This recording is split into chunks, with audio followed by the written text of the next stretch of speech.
Andreas, please. Thank you, Rui. Good morning, dear colleagues. Our topic is how do I perform a safe transport for my ICU patients? This is called an interactive session, but I will not use formal questions with the app, mobile app. But please don't hesitate to ask any questions during the presentation. Just raise your hand and we can talk about everything. So, in transport for ICU patients can be divided in two forms, basically. There are interhospital transfers and there are intrahospital transports. The difference is that the first one is going between hospital 1 and hospital 2, whereas the other one is a transport where the patient is leaving a certain ICU and coming back to the same ICU, basically. In the time between, there is most of the time a diagnostic or interventional procedure. So we need to differentiate between intra-hospital transports and inter-hospital transports, where the patient is leaving a hospital. In this session, we will talk about the question, what is a safe transport? What is the evidence about safety during transports? I will give you some specific examples of specific issues, tell you about recommendations, and answer hopefully questions what to do in clinical practice, and we'll end with a very important thing which is called safety culture. Now, maybe we can agree on the question, what is a safe transport? I would say, first of all, the patient should arrive at least in the same condition as at departure. Who would agree with this question, with his answer to this question? Could you raise your hand? Everyone? Or nearly everyone, okay. Our definition, more in general, no critical incident, no adverse events, no equipment failure. You can add a list of such answers to this question.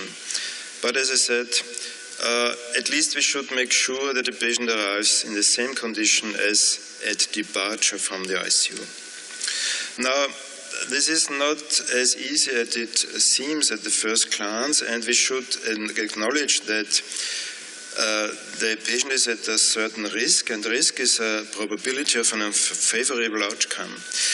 In ICU patients, we have in general two different risks. The intrinsic risk, which is the risk coming from the patient itself, and the extrinsic risk we are adding to a specific patient. In the case of transport, the intrinsic risk refers to severity of illness and especially to the susceptibility to physiologic changes when he is moved out of a so-called safe environment, the ICU. The extrinsic risk is downgrading the intensity of care, changes in equipment, absence of backup supplies, so you don't have large storage during transport of equipment or material or drugs or something else. You have the absence of backup stuff usually, and there are possible difficulties to detect deteriorations during a transport. So you have intrinsic risk, the severely ill, complex patient, and extrinsic risk, which you add with your transport and your activities during the transport. In a more theoretical view of incidents and errors, we need to acknowledge that errors can be divided in several categories, and usually in the literature you talk about an incident if you have an occurrence that could or did lead to harm. You talk about a near miss if this occurrence did not result in harm, and an adverse event if there's really a harm to a patient from a medical intervention, in this case from a transport, an occurrence during a transport. Keep in mind that the potential of harm is not only related to commissions, but also to omissions. That means to things that you are not doing, activities that you are not performing. So an error is not always an active thing, I would say. You may be aware or familiar with this scheme, which shows you the correct plan, correct action, correct task, and the related possibilities of error, incidents, near misses, and adverse events. Now, the risk of transport of critically ill patients is also covered in the PACT educational program, and there's a specific module called transport of critically ill patients, and there are a lot of things mentioned that may happen during such a transport, like technical complications, better physiological deteriorations, inadequate monitoring, inadequate therapy due to a lack of appropriate equipment during the transport, not forgetting the additional movements you have to do with a patient during the transport, not only move him to a transport device, but also moving him to, for example, the CD and other things. The lack of immediate access to additional investigations or therapy. Think of a chest X-ray in case you suspect a pneumothorax, and you have always a limited number of people. So there's a whole list of risks you and the patient is experiencing during a transport. Now, we should keep in mind, as I said in one of the first slides, that the patient is bringing an intrinsic risk with him, and you add an extrinsic risk. And this study shows this very nicely. These are the odds ratios for experiencing a critical event during transport. And you can see that age is a risk factor, you could say an intrinsic factor of the patient. Mechanical ventilation, a patient who has to be ventilated, the risk is twofold higher than without mechanical ventilation. An unstable baseline hemodynamic, and then extrinsic risk like the distance. If you do an interhospital transport, you can measure it in kilometers, or time periods like the preparation time you need to prepare a patient, which means how complex is this patient, and the transport duration. Per additional 10 minutes of transport time, you have a 15% higher chance of an adverse event during, or a critical event during this transport. An interesting thing is the crew level. Here you can see critical care physicians, advanced care paramedics, and primary care paramedics. And interestingly, the advanced care paramedics are, in this study, a risk factor, maybe because they are transporting very critically ill patients, and actually there should be a physician on board, but was not on board during these transports. So to summarize this first step, you should aim to keep the extrinsic risk at the lowest possible level during a transport. It will never be zero, but it should be the lowest possible level. Now, what is the evidence about safety during transports? This is a study analyzing adverse events in 262 mechanically ventilated patients requiring a transport for CT. And just to look at the big numbers, you can see that adverse events during transport occurred in 45%, which is a very high number, and was divided in patient-related events and equipment-related events. And it should be mentioned at this place that 32% were equipment-related events. So don't forget, equipment is a major thing in transport. Does it make a difference when you use a specialized team? This is a review of more than 3,000 intra-hospital transports at Johns Hopkins. And the patients were really ill, intense monitoring, respiratory assistance, and ventilation, and vasopressors on board. They excluded technical problems from the analysis and came up with a a rate of clinically significant adverse events in 1.7% of the transports. First of all, hypoxia, more than 5 minutes, surprising, hypotension, and other things. So 1.7% clinically significant adverse events, which means there was really harm to a patient observed. When we go back to interhospital transport, it's not surprising, but the authors called it expect surprises, that equipment-related things are very, very common. These are 350 interhospital transports in a mobile intensive care unit, and they discovered 55 technical problems, so 1/6 of the transports. And there are things like blown fuses, starting problems of the car, dysfunctional loading bridge, dysfunctional lights, dysfunctional monitor, all these things, but even events, as you can see, related to the transport device itself. And it might be, or it might become a real problem in a long-distance transport if you experience such problems during the transport.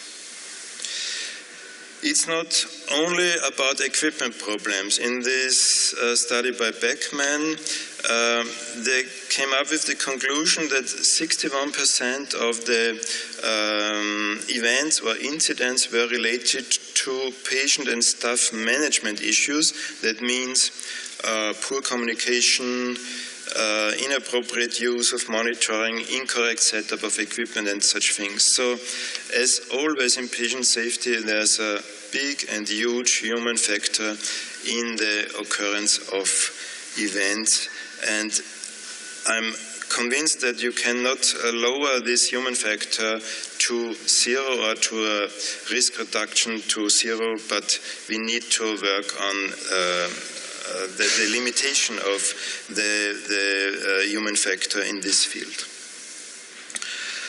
So, coming to examples for specific issues, one interesting thing is the decision when and how to make a transport.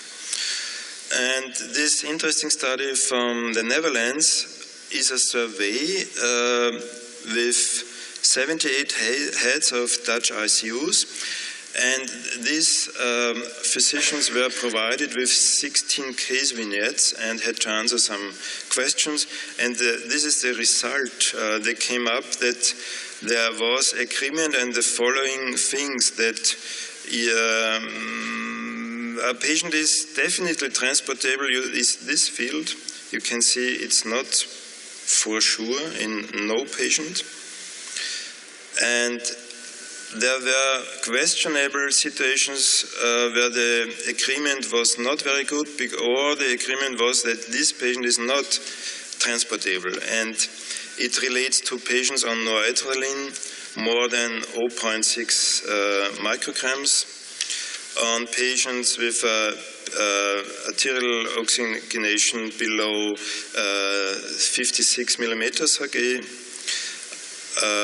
on patients with a beep higher than 18 centimeters of water, on patients that cannot be transported with a mobile ICU, but you have only the resource of a standard ambulance, on the transport only with ICU physician and a paramedic. So the majority of these ICU heads had the opinion that you need an ICU nurse as well, and a paramedic alone there was an agreement is really not possible to transport such an ICU patient in an inter-hospital transport.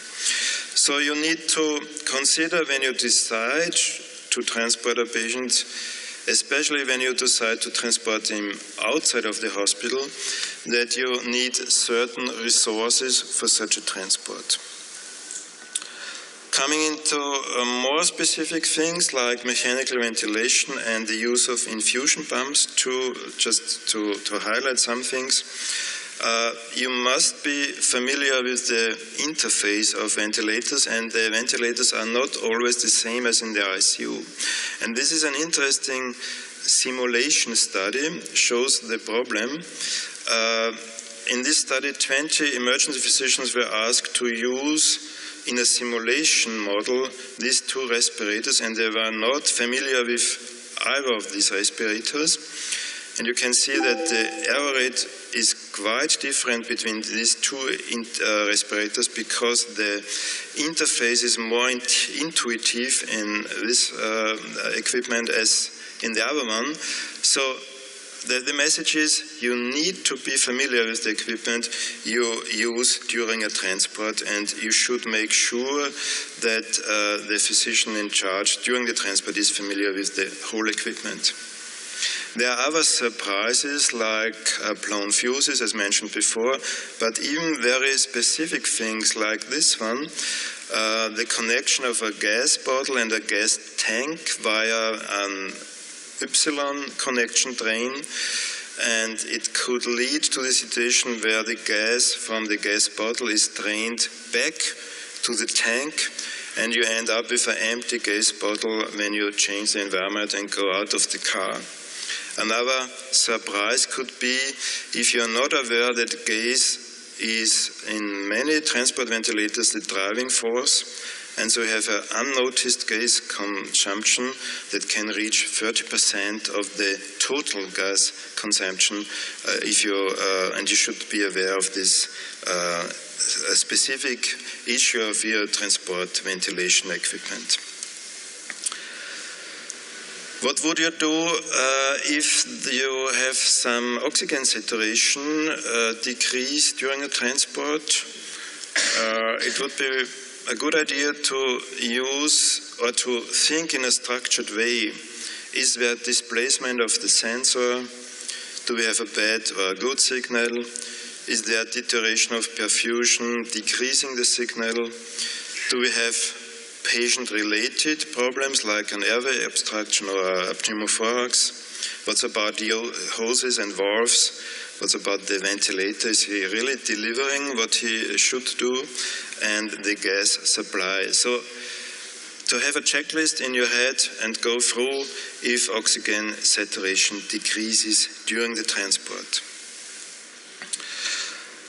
Another specific thing are syringe pumps, and you may be aware that there can be significant effects of a vertical displacement maneuver, and you have always such maneuvers during transport. You can get an infusion bolus when you raise the infusion pump to a higher level, and you can get a retrograde aspiration if you decrease the level of the infusion pump to a lower level. And if you have, for example, noradrenaline in this perfusion pump, it might lead to hemodynamic instability, blood pressure peaks, or sudden loss of blood pressure and arrhythmias when you get an infusion bolus or, as I said, the retrograde aspiration. So we will come back to this point a little bit later. What about recommendations? Are there any questions at this point before we move on to the recommendations?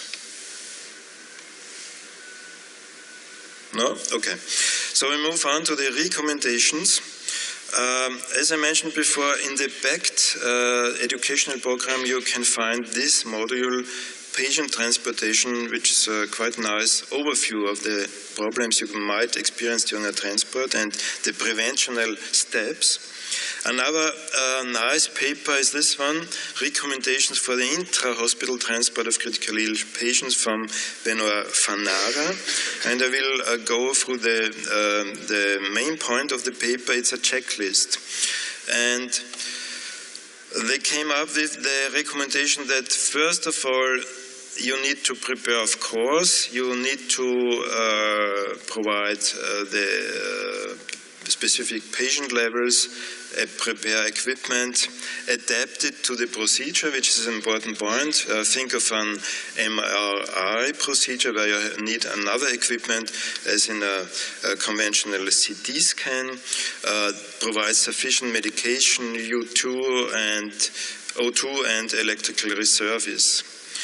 Next thing, check the breathing, intubation, secure the airway, confirm the position of the tube, maybe even on chest X-ray, adapt the mechanical ventilation to the patient, and provide intubation equipment in case you experience a loss of airway during the transport.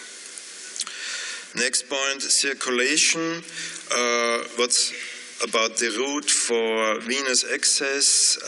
Do you have really approach to this venous access during the transport? What about the medication you might need during the transport?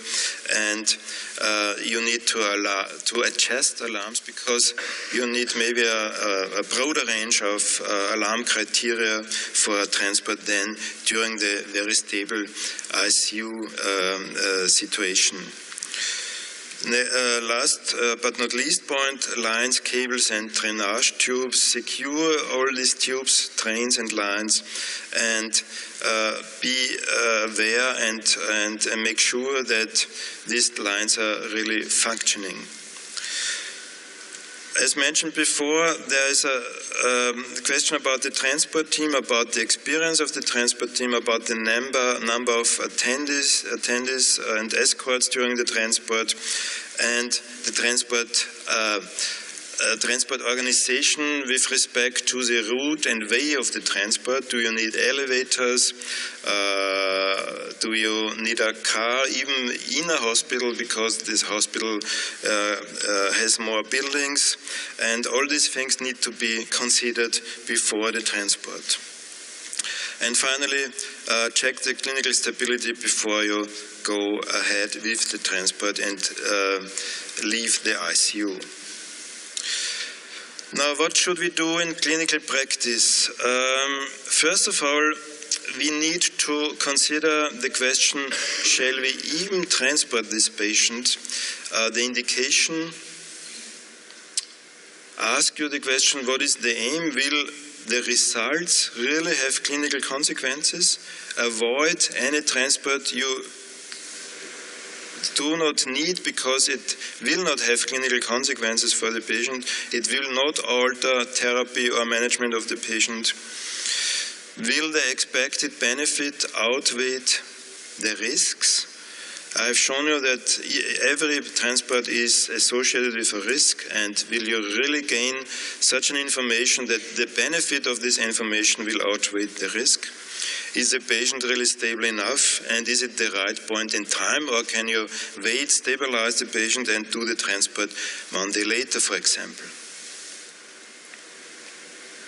We should keep in mind that even in stable patients, the risk of complications is not only related to the transport itself, but to occurrences that happen after the transport. In this nice study by Schwebel, it was shown that in ventilated patients, there was higher risk for severe bleeding, deep vein thrombosis, pneumothorax, nosocomial pneumonia, atelectasis, hypoglycemia, hyponatremia, and other things after such a transport. The reason is that the usual intensive care is disconnected. And for example, you know maybe the problem of insulin perfusers or stopped nutrition, and the insulin perfuser is started again, but not the nutrition. So you have a disconnection of the care of the patient, and this always carries some risk that the usual care will not be completely again activated when the patient is back to the ICU. What about the question, is the patient stable enough? There are 4 categories at least. First of all, ventilation. Is the airway secured? Tracheal tube position confirmed, both lungs ventilated. And do we have adequate gas exchange? Remember the slide with the heads of the Dutch ICUs. They agreed on the statement that a patient with a lower PaO2 as 60 millimeter Hg should not be transported, at least on a conventional mechanical ventilation. What about circulation? Of course, blood pressure. Is the patient bleeding? Is he actively bleeding? Is this bleeding controlled? What's about the volume status? And do you at least have 2 routes of intravenous access in this patient? Neurology, is the patient sedated? Usually it's very helpful, in contrast to our situation in the ICU, to have the patient as sedated in a very deep level. Is the microphone still on? No? Could you please? We lost microphone. We lost microphones. Is it working? No. No. Now it's working. Now it's working again? It's working here, I think. Yes? Okay. Adequate sedation, are seizures controlled, and what about the intracranial pressure management in the patient? The sound is altered, but okay. Last thing, in trauma patients, is the C-spine protected, pneumothorax drained, fractures stabilized, and again the bleeding controlled. So you can ask her in a very structured way: is this patient stable enough for transport? Coming to the equipment, you need a monitor, of course. Now it's back. You need a defibrillator. You need a mechanical ventilation in many patients, but again, be aware, in many portable ventilators, the airway pressure is dependent on the gas coming from the oxygen cylinders. And as I said, you lose oxygen on this mechanism. You need, of course, oxygen bottles in case of mechanical ventilation, or even in other patients. Syringe pumps, suction equipment could be useful, and an emergency kit including material to establish an airway in case of problems with the airway. Which monitoring would you need? At least an ECG, blood pressure monitoring, invasive or non-invasive, oxygen saturation, end-tidal CO2, not at least to control the functioning airway, and maybe an intracranial pressure monitoring. The most important point when using a monitoring, it should be, first of all, continuous, and it should be visible and hopefully audible, which is not always the case. Think on a helicopter or on the noise in an ambulance car. But at least you should make sure that it is visible, and we come back a little bit later to this point. It would be nice to have equipment that is or provides the same interface as during the ICU stay. For example, there are ventilators on the market that have the same interface for the ICU ventilator and the transport ventilator, and even the same ventilation. The same is true for monitors. You know, the new generation of monitors where you take a small module out of the monitor and it provides you with the same monitoring than during the ICU stay. When you set the equipment, you should make sure that you have unhindered access to the patient and mount the equipment below or at the level of the patient. This is for security reasons, because if the equipment is unstable, it should not fall on the patient, of course. So do not mount equipment on top of the patient. Use standardized equipment, as I said. Control the battery function of the equipment. Make monitor displays visible, ventilator displays visible, alarms visible and audible if possible, and keep additional equipment in reserve, which could be, at least for long distance transports, a useful tool. A very specific point, placing the equipment below or at the level of the patient, but maybe not a good idea to take it on the side. There's a danger of side crash when going through a door or other situations where you need to pass a small gangway or so. So think about where you place the equipment at best. What about supplementary equipment? You need, of course, ventilation bag and mask. You need stethoscope, of course, laryngoscopes for the event of extubation of the patient. You need endotracheal tubes, laryngeal masks. In summarize, material to secure and install an airway if you get lost. Drugs, IV, fluids, needles, cannulas, syringes, infusion set. So it depends a little bit on the question, where are you going, and is in this place, for example, in a CT suite, are there drugs available or not, are there infusions available or not? It depends a little bit on the local circumstances. You need at least 2 attendants, a physician and a nurse. It would be a good idea to have a porter during an interhospital transport and to have someone, if you have not a key for the elevators, who might provide a safe way through elevators and you get not stuck during an elevator transport. And you need additional staff in most cases of inter-hospital transports, for example, ambulance crews.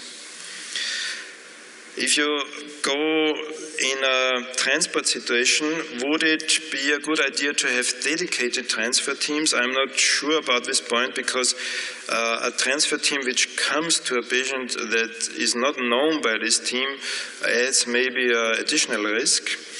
But on the other hand, transport teams are really experienced, and this is a nice study showing that dedicated transfer teams have lower event rates. For example, here in with respect to unsecured medical equipment, you see the difference, 1% in dedicated transport teams, 18% in non-dedicated transport teams. And the same is true for occurrences of equipment failures, huge difference between dedicated transport teams, 0.6%, and non-dedicated transport teams, around 10% of these occurrences. You should consider the best route. It's not always necessarily the fastest route. The best means, is it really a good idea to transport a patient, a very unstable patient, by a helicopter, or would it not be much safer, even if it's not the fastest way, by ambulance car? The best means, as I said, is the patient properly secured, and if you have a long distance transport, are you really prepared for this distance with respect to battery power, electric supply, oxygen supply, and so on. Oxygen supply is a very important thing, and this is just to remember you how to calculate the time a cylinder with pressurized oxygen will last.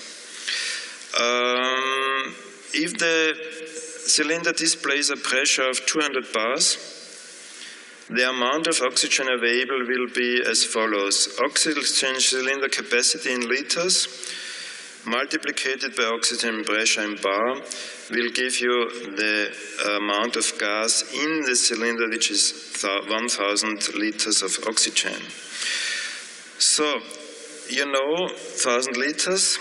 If the patient is ventilated with 15 liters per minute on a FiO2 of 50%, you will need 70.5 liters of oxygen for 1 minute. This means that the time to empty the cylinder will be 133 minutes. This is the way you calculate how much oxygen you will need for transport, and it would be a very wise and good idea at least to have the double amount of gas in your transport equipment in case the patient deteriorates and will need more than 50% of oxygen during the transport. A very specific thing is altitude in air transport. It's not a big thing during helicopter transport, but it could be a thing to consider in airplanes. But going back to helicopter transport, this is an experimental model of a pneumothorax model showing you volume expansion with the increasing altitude, and the helicopter will be here in this range. This means that the pneumothorax could expand around 5% if you go up to around 600, 700 meters during the flight. The same is true for the intertracheal tube intra-cuff pressure, which will rise during such a transport.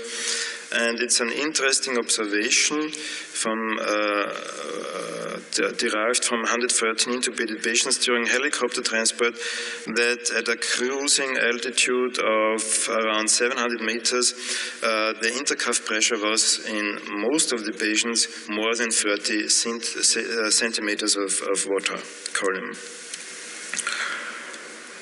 If you hopefully have performed safe transport, you will arrive at the destination, and at least in case of interhospital transport or when you come to another ICU, you have to do handover.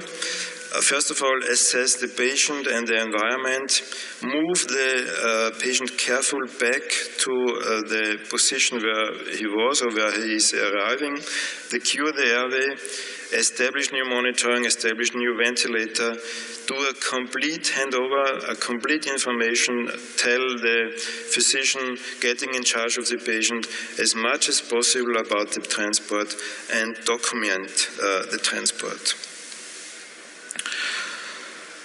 You have seen there are a lot of risks during a transport, but can we prevent something? I've give you already some information or hints, and this is a nice study because it shows that a preventive program might reduce the risk of transports. In this study, there have been used some measures like checklists. Very interesting point, testing of patient status, simulating a transport. That means the patient was connected to all the transport equipment still in the ICU, and observed for a period of 5 to 10 minutes what is going on with the ventilation equipment, what is going on with the transport equipment, and only after this period turned out to be stable, the patient was transported, this transport was started, and the patient got go ahead to move him from the ICU. And very interesting point, and I think a good idea. And of course, equipment checks. And in this study, the total number of events, it was a pre and post observation, was really significantly reduced. Not so much the clinical deterioration of a patient, but all things like technical problems or problems related to the transport itself. So if we try to put it all together, as I said, we need to keep the extrinsic risk at the lowest possible level. And again, considering the most important steps in the process is to decide, is this patient really stable enough for transport? Is this transport really necessary? Do we have the resources to transport these patients to a certain and specific destination? What about the transport team? Are they educated?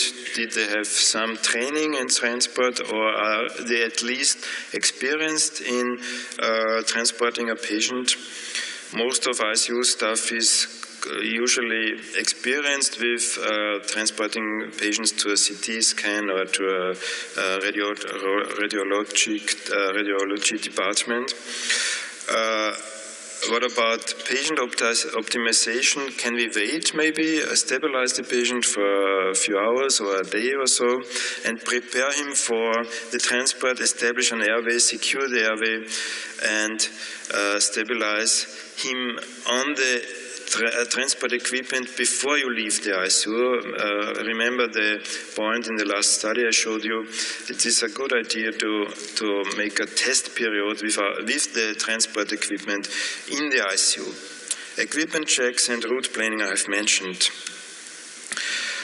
We should remember that medical and technical incidents occur during transports with respect to cardiovascular problems, respiratory problems, but even the same amount of problems relates to technical and equipment failures. Power failure, gas supply, missing equipment, and damaged or the equipment during a transport. This is again a checklist from a recent publication which could be very useful. I'm not sure that you can read it, but it starts with a pre-transport checklist, going through the equipment and materials, then going through the medication. For example, do you carry with you additional intravenous sedatives or inotropes you might need during the transport? Stop enteral, of course, nutrition during the transport, stop enteral, insulin at the same time, don't forget that. What about if you plan a CT scan with contrast about the intravenous lumen? You need a larger lumen for contrast studies. Maybe renal protection. There was a huge debate last afternoon about this point. Monitoring transport ventilator and administrative things, all things that have to be done before and pre-transport. During the transport, it's advisable to use documentation. Usually you don't have computerized documentation during transport, but some monitors provide the possibility to at least to document vital signs during transport and give it back to the electronic system when the monitor comes back to the ICU. But this paper-based documentation should include all vital signs, ventilation modes, and PEEP, FiO2, and all these things. Medication you have used during the transport, and IV fluids. And an interesting thing in this recommendation is the checklist post-transport. As I told you before, one problem could be that you have disconnected the usual care of this patient, and you should make sure that the usual care is again activated, and this relates to the following things. Turn on the humidifier, stop extra sedatives you have used for the transport, start again enteral nutrition and insulin, not only insulin, untangle IV tubes, switch patients to the BDMS back again, and check the level of IV pumps. Remember the syringe pumps and the problem with the displacement maneuvers I told you before. And check at the end the transport trolley, complete what you have used with respect to medication, oxygen, and all these things. Last point, we need to develop something like a safety culture. This is a culture where you are aware that things will happen in medicine, and a large And huge activity has done over the past years, I would say decades, to make medicine safer, and transport is a very, very small thing related to all other problems, but it's also an exemplary thing. We need to observe our safety level, but we need to avoid a blame and shame culture. It will not help any patient if you blame something to have done something wrong. We need to become or develop a safety culture where we move from a reactive culture, a reaction where we only look at things that have already gone wrong, coming to a proactive culture where we ask the question what might go wrong. And this is specifically and actually specifically important in transport. Have a prophylactic approach, what could go wrong during a transport, and take action, take steps before something might go wrong. So this must be a thinking of professionals in all medical fields, but in our issue, transport, it's a very, very important thing, and we should go in this direction. So I will end with this slide. A mountaineer who has a question, what might go wrong, is always one step ahead, and